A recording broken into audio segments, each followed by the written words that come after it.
good morning, good afternoon, good evening. Hope you guys are doing well. Hope everyone's having a good day so far. And today we are going back behind my Spotify. This time around, we are going to be talking about Krewella. And I don't know if anyone knows, I'm sure people know who Krewella is. Krewella was like, I feel like I was listening to them I discovered them through Monster Cat, I think. I'm pretty sure that's where I heard them from. They came out around the time, or was it before? They came out around the time Monster Cat was popping off, I would say. But today we're not really gonna dive into Krewella's discography, maybe a little bit, but I really just want to talk about one song that no one seems to, like, I don't know, remember or discuss. But like, we're just gonna talk about the heavy Krewella song. And that's what I really want to dive into today. But before we do that, we are going to dive in to their discography a little bit, because I feel like for me, there is a point where I stopped listening to Krewella, because I mean, Get Wet is a classic EDM album. It is so good. I mean, even if the guy they were working with was kind of a jerk, there's more to that story, but I'm not going to get into that. But when they stopped, I don't know, when they stopped like working with him and they moved on to just be the two of them, I thought that was really cool. But like, let's talk about, like, we'll go into the singles in a second, right? But like, I will say, like, probably my favorite songs aren't even on Get Wet. Like, Live for the Night's great. Like, every song on this album is really, really good. Like, don't get me wrong, but like, when you look at the songs outside of that record, like Team, Be There, like, are probably the biggest ones that I love outside of Get Wet. I think Like We is really good. But like, I think when it came to 2020 and their newer stuff, Green Lights and Like We are really good, but like, I didn't listen to this album at all. But like, let's look at the singles, because before we get into the heavy track that I want to talk about, I'm gonna try and find. I almost forgot about the Play Hard EP. That's another good one. Killing It, 1 Minute, Alive, really good. Play Hard, I think, was like before Get Wet.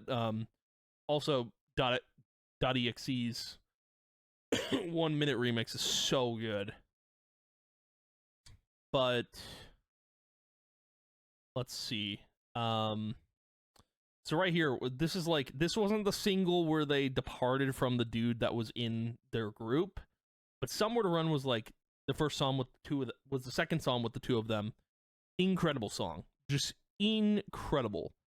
Like, it's forever my favorite. Like, this EP, Ammunition, Broken Record, Ammunition, Can't Forget You, Beggars, like, some great Team, Be There, Love Out of Me. There were some really cool songs that they came out with. New World was really good.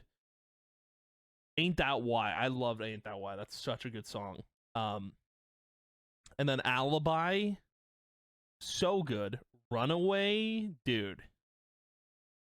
And then I think Alibi was another good one. That was another. Yeah, I remember Alibi. Next Life, come on, dude. Like, they were killing it. And I did stop listening to them when 2020 came around, because I was just like, I don't know. I wasn't into their. I stopped listening to them because I just wasn't into the vibe anymore, I guess. It's almost kind of like the same thing with Eden, where like I just stopped listening to it wasn't like a hate or anything type of thing, but like I just wasn't into the sound, I guess. But main thing we're going to talk about here is the heavy song, which I don't think anyone acknowledges or remembers. It's Say Goodbye. This song is huge. And it's like, they had like a heavy, like, metalcore sound with this one song in 2014. And no one really remembers it. 15 million streams. No one really remembers it. And I don't, because I just listened to it and I'm like, even though like it's all clean vocals, there is like a heavy sound, like kind of like right before the chorus hits, there's a heavy vibe with their vocals a little bit, but also just the instrumental, even though it's still like to its core, it's still EDM.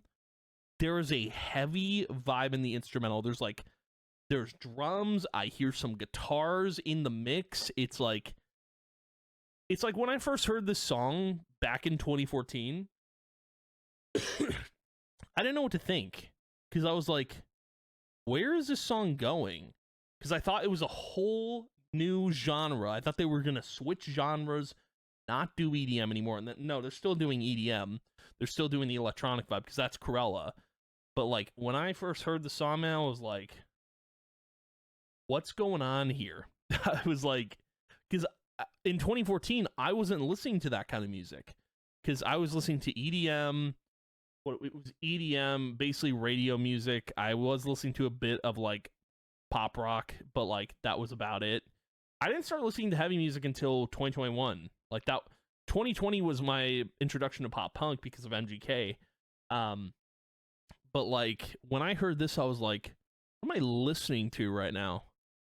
Like, genuinely, I thought Krewella was going to become a heavier group, and I didn't know what to expect. It's kind of like almost this song I equate to like Tyler from 21 Pilots inflecting like his heavy vocals into his songs with 21 Pilots.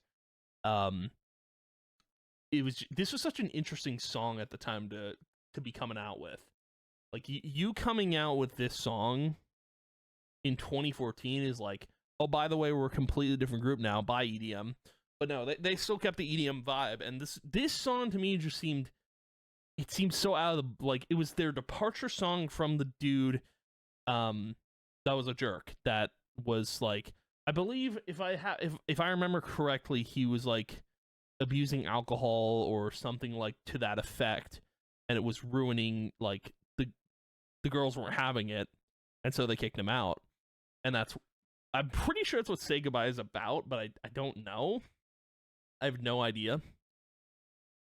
But yeah, this song could have been like, if they really leaned in heavier, this could have been my introduction to like metalcore or heavy music, like, which would have been insane if they just went straight heavy. But no, the direction they went in was about what I expected. Like, they still went EDM, which I thought was really cool, because the music was still good. They were still putting out good music. They didn't need the guy in the group to make good music. They were already making good music.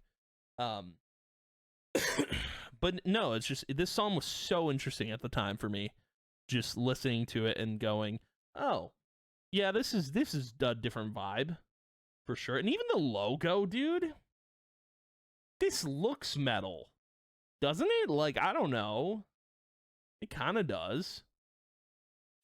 I wonder if there was like any conversations about the song, like where it was going to go, because I just wonder what their influences were back then to make a song like that. I don't know. It's interesting. It's an interesting song for sure. But anywho, that is going to be the video for today. But thank you guys for watching, hanging out. I appreciate it a ton. I will see you guys in the next video. And yeah, goodbye.